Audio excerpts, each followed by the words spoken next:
Casa, una iniciativa del Ministerio de Educación. Tercer y cuarto grado de secundaria.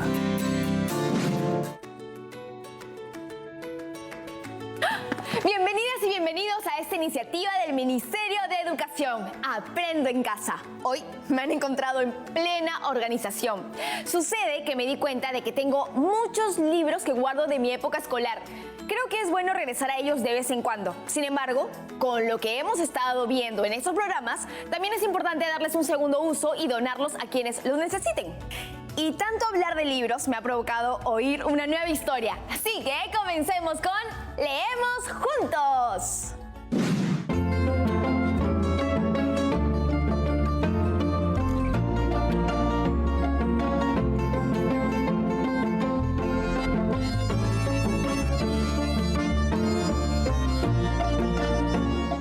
Hola chicas y chicos de tercero y cuarto grado de secundaria de todo el Perú.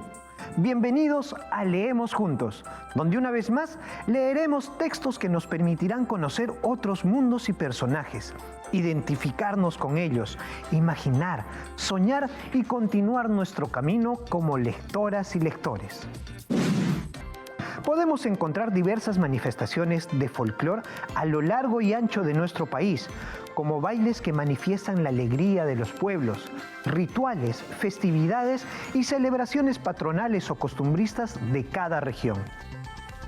Por eso, hoy leeremos un texto que nos presentará una de estas tradiciones, que quizá algunas y algunos conozcan e incluso hayan festejado.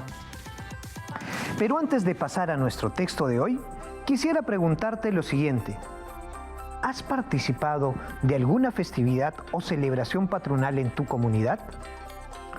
Hoy leeremos La Herranza, una tradición oral de Pasco, narrada por Josefina Oscategui Córdoba.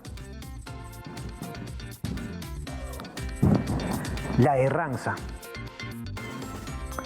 En la Herranza se le canta a los animalitos, se pone cinta a las vacas, a los carneros. Se vela toda la noche para cintar el domingo. Pasamos la noche cortando las cintas, fumando cigarro, mascando coca, tomando. Se vela las cintas para los animales, para que no sean bravas las vacas. A veces se ponen bravas. Al animal se le amarra su manzanita en su cachete, con agujas, con cinta. Se le marca también con una marca caliente para reconocerlo cuando se pierde, para saber el nombre del dueño. Yo cantaba en mi campo a mis animalitos. Si desean leer nuevamente este texto y también Canto a la Vaca, que es una de las canciones populares que se entonan durante la Herranza, pueden encontrarlos en la Antología Literaria 4. Chicas y chicos, ¿habían escuchado antes sobre la Herranza? Esta festividad consiste en un ritual ganadero en el cual se celebra al ganado y se le marca con la marca de la familia para evitar robos o pérdida de los animales. Además, se entregan pagos a los apus para que protejan y fomenten la reproducción del ganado. Me llamó mucho la atención el tono cariñoso al usar diminutivos para referirse a los animales. Además, todo el jolgorio que se arma, la música, el compartir de alimentos y bebidas, las canciones. Aún no he tenido la oportunidad, pero con este texto me ha dado muchas ganas de alguna vez ser parte de esta festividad. Por eso, quiero invitarlos a investigar con sus familias sobre alguna festividad que celebren o hayan celebrado antes. Recopilen todos los datos posibles, fotos y canciones, y pueden reunirlos en un álbum de folclore familiar, para que siempre lo tengan presente. Nos vemos aquí en Leemos Juntos.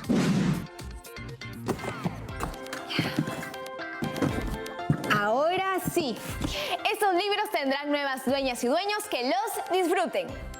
¿Se acuerdan que la vez pasada hablamos sobre el acceso a la educación en la colonia?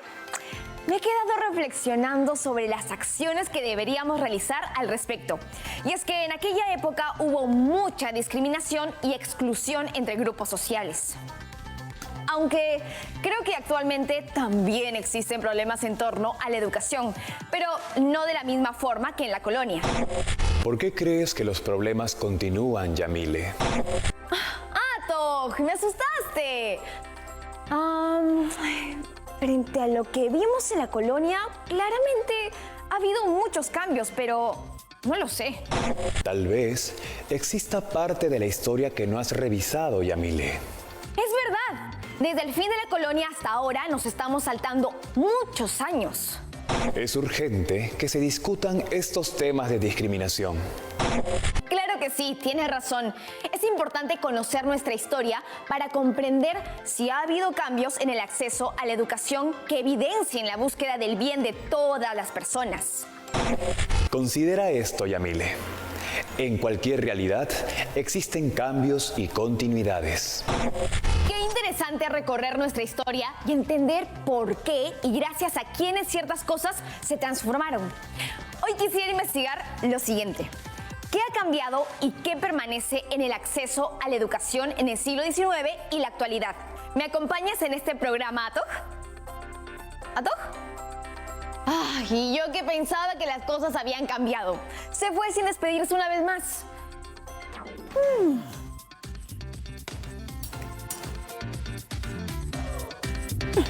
Pero eso no será un motivo para detener esta investigación. Hoy estoy muy motivada para empezar. Voy a recorrer todo el país, de norte a sur, de este a oeste, para hablar con las chicas y los chicos de tercero y cuarto de secundaria. Hola, mi nombre es Jonathan y soy de Ancash. ¡Hola! Estamos investigando sobre el acceso a la educación. ¿Crees que la educación es importante para erradicar la discriminación? ¿Por qué? En una sociedad diversa y desigual y al mismo tiempo con grandes potencialidades, aspiramos a una educación que contribuya a la formación de todas las personas sin exclusión, así como ciudadanos conscientes de sus derechos y deberes, capaces de aprender constantemente. Muy interesante. Gracias. Hola a todas y todos. Mi nombre es Imelda y soy de Huánuco. Hola, ¿alguna vez algún miembro de tu familia te ha contado de algún cambio o mejora que percibió en su comunidad sobre el acceso a la educación? Cuéntanos. Por supuesto que sí. A mí me contaron que antes los padres de familia no dejaban que las mujeres puedan estudiar y tampoco la ley se los permitía. Pero hoy en la actualidad las mujeres ya pueden ir a estudiar, ya que la educación es un derecho de todos y todas. Esto siendo un gran cambio. Gracias. Aún tenemos muchísimo por indagar. Continuemos. Un poco más abajo, a ver. ¡Listo! Para iniciar esta investigación, me gustaría que Gugliana nos ayude a recordar todo lo que vimos en cuanto al acceso a la educación. Hola a todas y todos. Bienvenida, Gugliana. Con la memoria de tu data, ¿podrás ayudarnos a recordar los puntos más importantes del panorama educativo en la época colonial? Claro que sí, es momento de el top 5 de Gugliana. Las condiciones económicas, étnicas y de sexo determinaron el acceso a la educación colonial. Eso no era tan genial. La educación tenía una fuerte intención evangelizadora. ¿No me creen? Llamen a una historiadora. Hombres y mujeres se educaban en espacios diferentes y con objetivos distintos. A los hombres les encomendaban profesiones, mientras que a las mujeres el deber de ser esposas en la casa, siempre presentes. La ilustración trae ideas sobre la importancia de la educación para todos, más allá de la condición social y el origen, el conocimiento y el talento.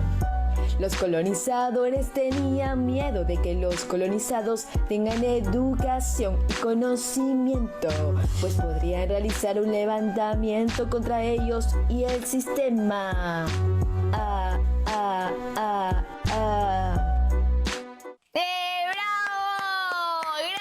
Juliana, gran resumen. Espero que te haya quedado más claro, Yamile. Entonces, ¿desde qué acontecimiento o época quieres empezar hoy? Partamos desde la independencia. Recuerdo que esta fue recibida con la esperanza de generar grandes transformaciones en torno a la libertad y a la igualdad. Sé que los grandes cambios o transformaciones requieren su tiempo, pero estoy segura de que si se dieron algunos con el establecimiento de la República, como con la Ilustración, que se promovieron nuevas ideas para contrarrestar las profundas diferencias en el acceso a la educación, pero mucha gente se resistió al cambio. Me parece que en la obra Historia de la República de Jorge Basadre podemos oír algo al respecto. ¿Quieres? ¡Claro que sí! La Constitución de 1823, en su artículo 181, declaró que la instrucción era una necesidad común y que la República la debía igualmente a todos los individuos. El artículo 184 de la misma Carta Política dispuso que se crearan universidades en las capitales de departamento y escuelas de instrucción primaria en los lugares más pequeños. ¡Muy motivador! Sin embargo, en mi data encuentro que no fue posible la aplicación inmediata por ausencia de recursos económicos, de recursos humanos, de directivas eficaces y de materiales de trabajo. Eso es una lástima. Parecía un buen camino para garantizar el acceso a la educación de todas y todos. Vamos a una pausa comercial y al retorno continuamos con esta investigación. No se vayan a ningún lado.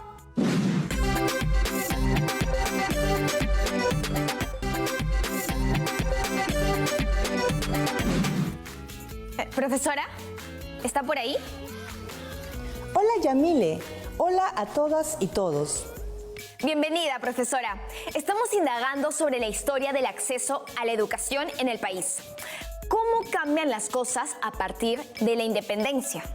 Si hablamos de la independencia, debemos mencionar el gobierno de don José de San Martín, el cual le dio al Perú la escuela normal. ¿Escuela normal? Sí, así se denominaba a la escuela donde se formaba a los profesores. Su director fue el misionero británico Diego Thomson, quien fue un pedagogo del sistema de enseñanza lancasteriano. ¿Cómo funcionaba ese sistema? El pedagogo inglés llamado Joseph Lancaster desarrolló un método de enseñanza que aprovechaba los limitados recursos para la educación de los pobres. El maestro solo daba clase a los alumnos más avanzados y de mayor edad. A su vez, a estos alumnos, conocidos como monitores, se les asignaba un grupo de estudiantes más atrasados, a quienes transmitían los conocimientos aprendidos. La estrategia suena bien para los primeros años de la República. Yo también lo creo, pero las dificultades bélicas, políticas y económicas obstaculizaron la labor del director Thomson y este se tuvo que ir del Perú.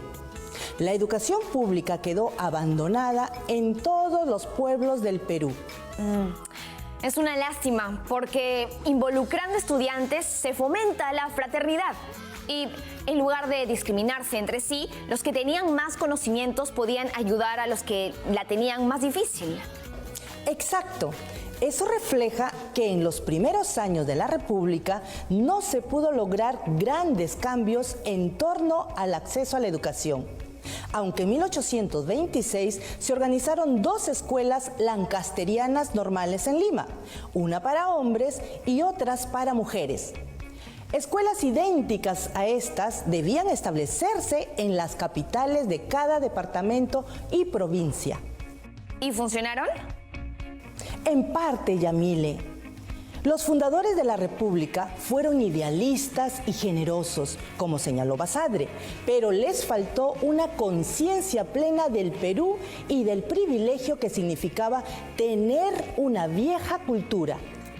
Entonces, podríamos decir que en los primeros años de vida independiente no hubo un progreso en la educación republicana respecto de la educación colonial.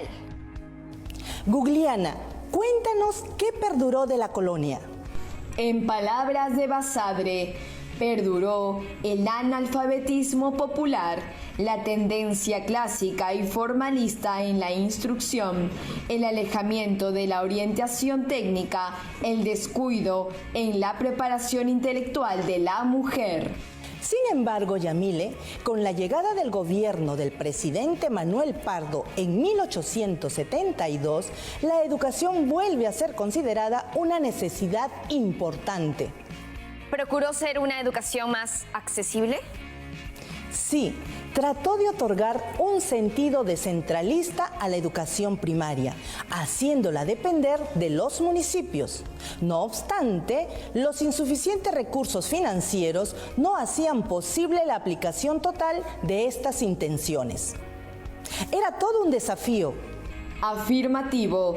Según cifras de Basadre, en el departamento de Lima existía una escuela primaria por cada 861 habitantes y un estudiante matriculado por cada 13 pobladores de la misma área.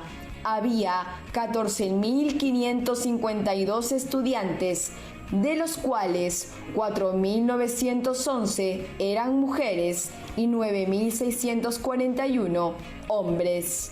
Pero recuerdo que en 1879 se inicia la guerra con Chile. ¿Eso no trajo problemas?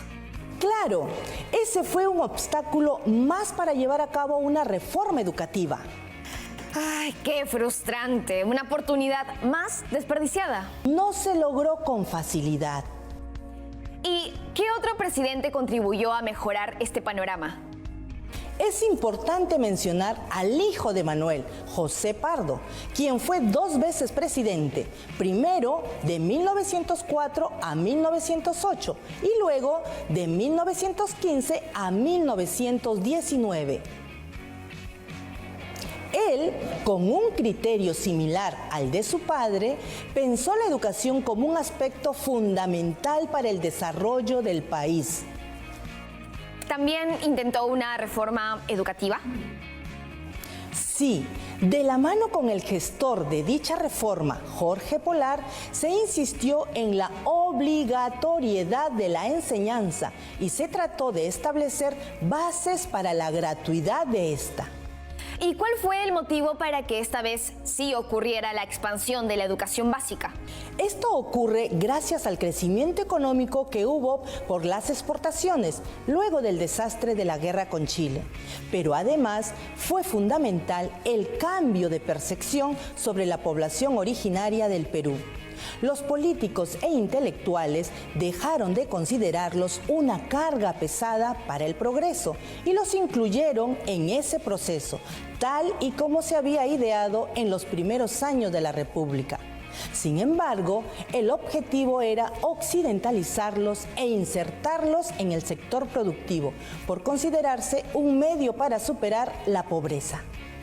¿Y cómo progresó entonces el acceso a la educación?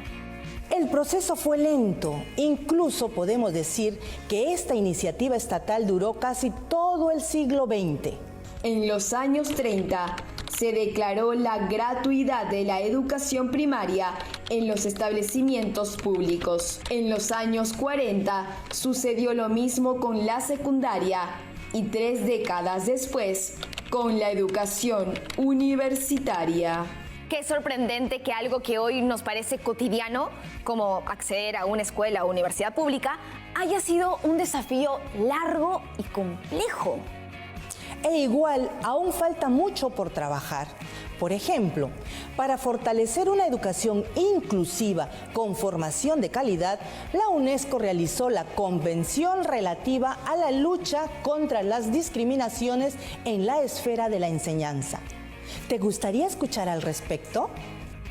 ¡Claro que sí! Hola Yamile, hola chicos y chicas. Hola, estimada Ángela. ¿Cuál es la importancia de la Convención relativa a la lucha contra las discriminaciones en la esfera de la enseñanza? La UNESCO y las Naciones Unidas en general vienen promoviendo el derecho para la educación de todos y todas. El primer antecedente es la inclusión de la educación como derecho en la Declaratoria de Derechos de los Niños, Niñas y Adolescentes, donde se indica que todos los niños, niñas y adolescentes tenemos derecho a poder acceder a una educación de calidad y libre. Además, luego en los años 60 se saca una declaración para poder hacer que la discriminación se erradique de la enseñanza, promoviendo, por ejemplo, de que haya igualdad entre los servicios educativos, de que no segreguemos a las personas que tienen alguna discapacidad o hablan una lengua diferente al español en servicios específicos y que promovamos escuelas inclusivas y equitativas. ¿Qué disposiciones propone?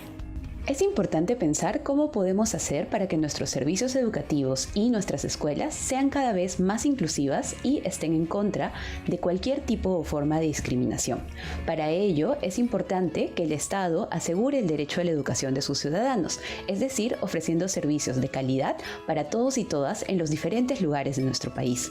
En segundo lugar, tenemos que ser claros con el rol que cumplimos nosotros en nuestras escuelas, ya sea como estudiantes, como maestros o como compañeros. Así que comprometernos nosotros porque el servicio educativo sea inclusivo y esté en contra de la discriminación y la violencia es parte de nuestra responsabilidad y podemos empezar por nosotros mismos.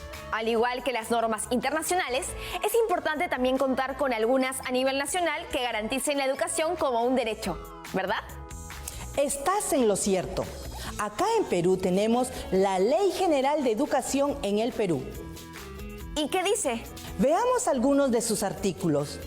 Artículo 3. La educación es un derecho fundamental de la persona y de la sociedad.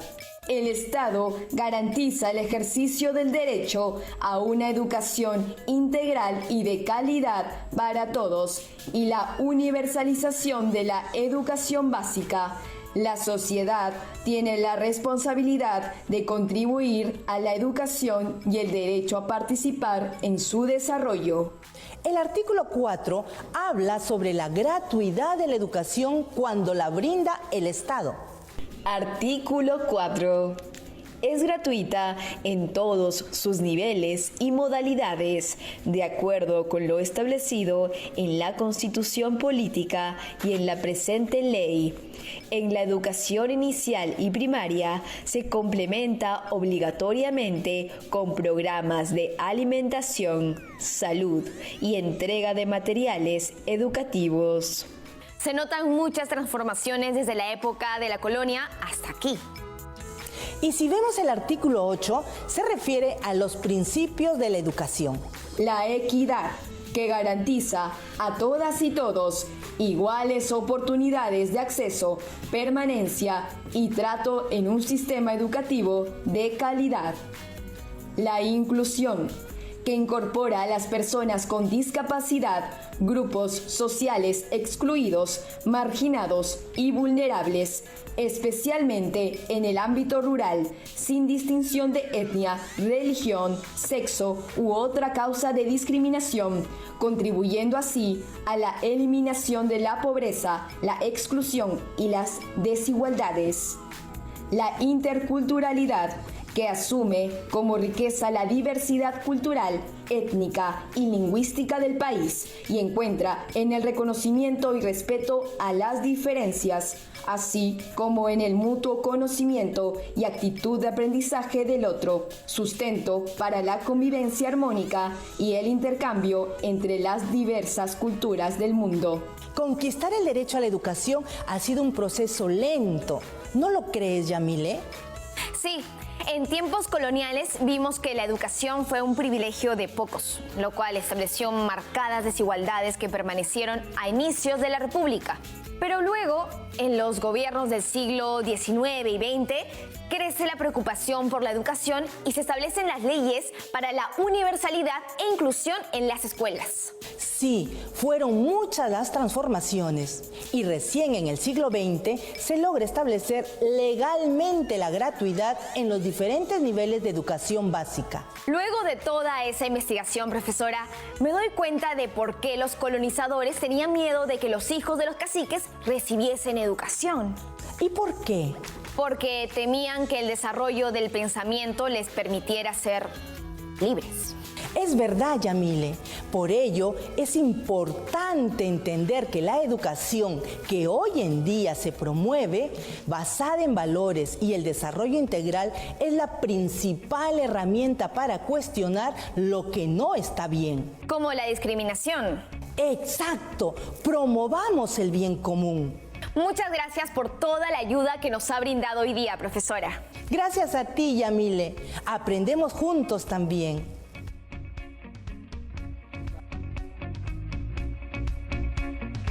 Esta investigación ha sido muy esclarecedora.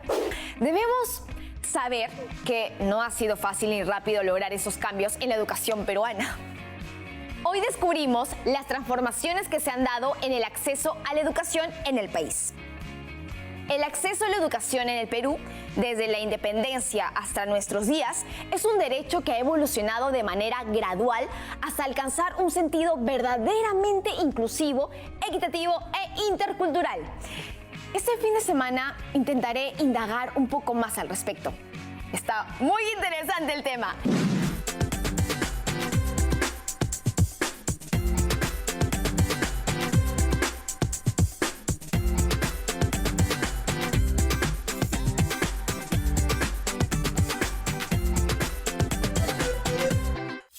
Siempre con el pueblo. Gobierno del Perú.